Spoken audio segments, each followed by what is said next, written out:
Hello. In today's video, I'm going over dialogue. Since I like how Gary Provost explains what dialogue is, I'll start off by quoting him.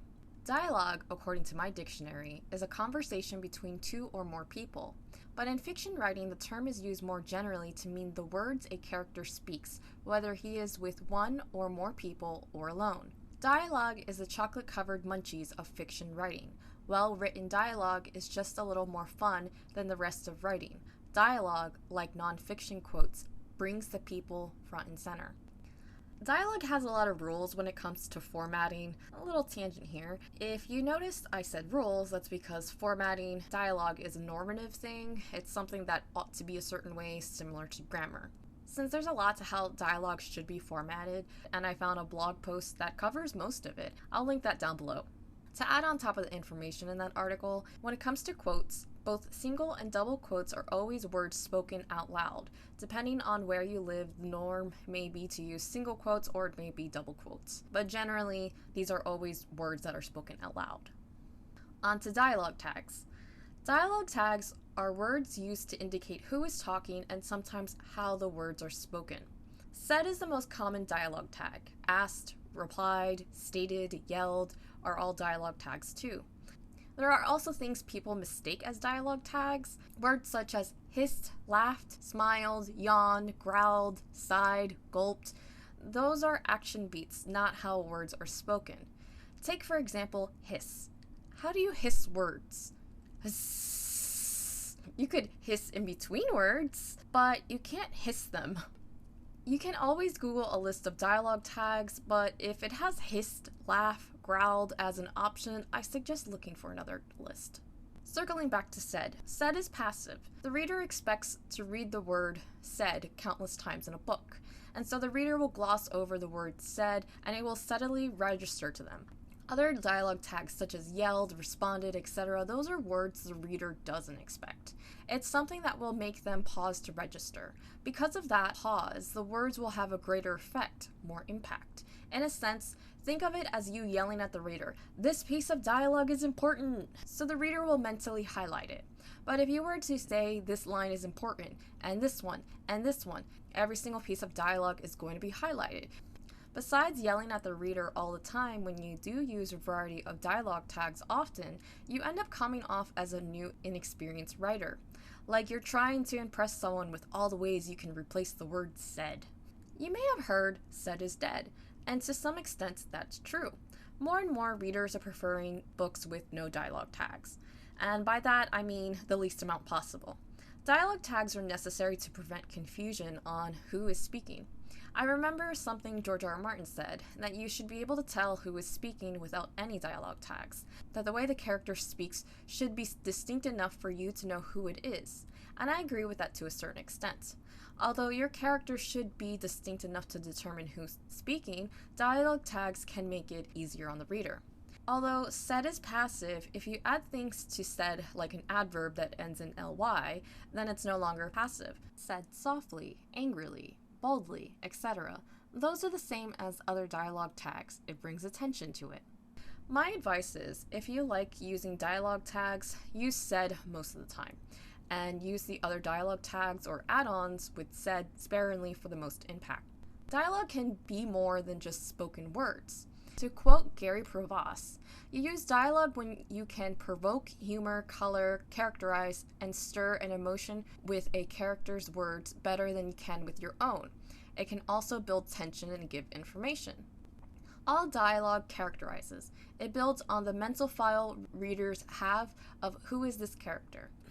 Let's say you have two people who just ordered pizza. Jim just took the last piece and Tom wanted it. Imagine all the things that Tom could say. He could say, "I was going to eat that," or "You bitch," or "No, the cheesy goodness was destined to bring me joy, a curse upon your wretched soul," or "I see you're not afraid to put on a few more pounds," or "Get your dirty hands off my pizza," or "Wait, let's arm wrestle for it." See how each response gives you the feel of a different character?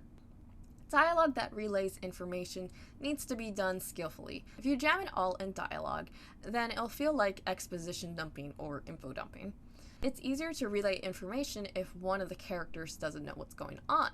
Brandon Sanderson mentions the maid and the butler in one of his lectures, which is basically a new maid working at a house, and the butler that's been there for years has to explain things to her. Of course, there's other ways to have this new person get an explained scenario. Someone transferring to a new school or workplace, a teacher or guide teaching magic at an academy, an isekai, where a character is transported into a new world. But of course, you can't always have a fish out of water experience. And I would say it takes more skill to relay information when the characters already know the things you're trying to convey. Another passage from Gary Provost's book, Make Every Word Count. Here are some facts that a writer needs to get across to the reader through dialogue. A couple is waiting for a new car to be delivered. The car is a Mustang, the day is Saturday, it's raining out. Caroline is the couple's daughter. Caroline was recently in an automobile accident. The husband has to leave for Cincinnati the next day. What these facts have in common is that the husband and the wife already know them and would not ordinarily tell them to each other, but you want to inform the reader of these facts through dialogue, so you have to work them in somehow. Heavy-handed dialogue would go something like this. Gee, Joyce, do you suppose our brand new Mustang will be here soon? It's 2 o'clock, the time they promised delivery. Yes, George, today is Saturday, another rainy Saturday. I hope it gets here soon. Yes, it would be a shame if you didn't get to drive it today, since you got to go to Cincinnati on business tomorrow. Well, if it doesn't show up until Monday, you make sure our daughter Caroline doesn't drive it. I mean, after all, she had an automobile accident just last week. Dialogue sounds phony when people tell each other things they already know, but dialogue that delivers information already known by the characters will work if you push the information into the background. Focus the sentence on something else. Well, it's 2 o'clock. Where's the car? It'll be here, George. Just settle down. Today's Saturday. They are probably short-handed. Short-handed? Ha! Probably joyriding my car. They just better watch the cornering in this rain. I don't want to see a scratch on that car. Cornering? For God's sake, it's only a Mustang. It's not a Maserati. Yeah, well, it's my Mustang, and it looks like I'm not even going to drive it. You'll drive it, George, you'll drive it. Unless you're planning to stay in Cincinnati forever. Besides, you're not even leaving until tomorrow. They're probably picking up broads in it. That's what they're doing.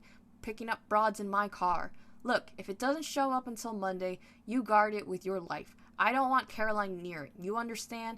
She's not to drive that car ever. Joni Davis lets her daughter drive their new car. Joni Davis' daughter didn't rack up our station wagon last Friday night. Oh, for crying out loud. Caroline hit the ice and skidded. Could have happened to anyone. The last thing I'm going to go over is realism. To quote Gary Provost, dialogue is not real speech. It only sounds like it. Which makes sense if I were to write down my conversation with my husband after I returned from the grocery store. It would sound something like, I'm back, pretzels were on sale, and I got more bread. They ran out of the pizza that was buy one, get one free. And I'm already bored saying this example. A way you could spice that up would be to add action beats and maybe some internal dialogue. I'm back, Mary said as she came through the door with a handful of bags. Adam didn't get off the couch to help her. Pretzels were on sale. I bought them for you, and you're still not paying attention. And I got more bread, she glared at her husband. They ran out of the pizza that was buy one, get one free. I swear I'm going to poison you tonight. Although that did spice things up, I would say try to keep boring dialogue to a minimum.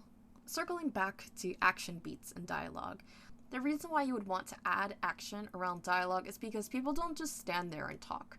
We move our hands, pace, fidget, express some sort of body language. To touch lightly on slang and dialect, I would say use them carefully, although it can help make your dialogue feel more realistic and differentiate characters. It can sometimes be hard to read and make your writing outdated very quickly, or worse, break immersion if you use something wrong. I know it can be difficult writing for someone that's not in your age range, and all I can say is good luck. The last piece of advice would be to have your dialogue feel like people are actually talking instead of you making them say what they need to say. Think, how would that character respond to what the other character said? And I think that about covers everything I wanted to say about dialogue. Thank you for taking the time to listen to my video. I hope it was helpful. Don't forget to wear sunscreen, and I hope to see you again. Bye for now.